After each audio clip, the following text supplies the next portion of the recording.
So my dear friends, as we continue in this part 5 of this teaching, the scripture we just read now says, he is the head of the body, the church.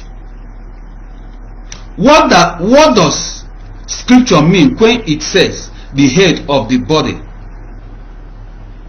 the church? It is talking about the human race. He's talking about the human race. That he, Jesus, is the head of what? Human race. He's the head of human race. If you could remember what brought this message or this teaching. That God's emphasizing and saying that people does not want to know whom his will and what his mind. That people prefer doing whatever they want and what God will do for them without knowing the mind of God. And God is helping us in Neshiobara to explain the mind of God. I don't know if this scripture, if this message have ever spoken anywhere on this planet Earth. The God is giving it to us and we are speaking it for every man, every human race to know. It's not denominational, it's not religion.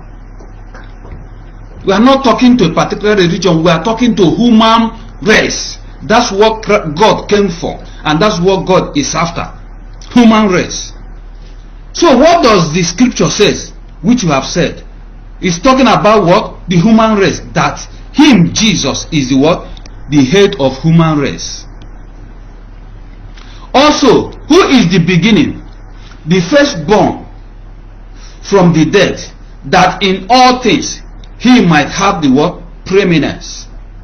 What does the scripture means when it talks about preeminence?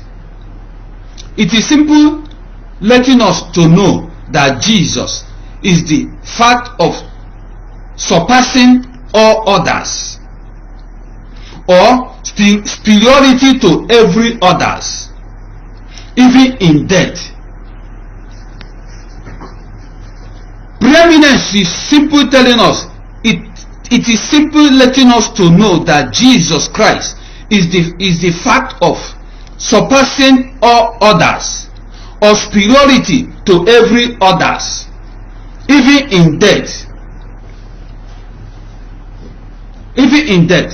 And that's why the Bible tells us, it said even death could not hold him what? Captive.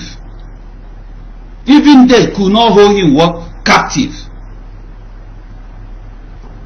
Even death could not hold him captive, because he surpassed it.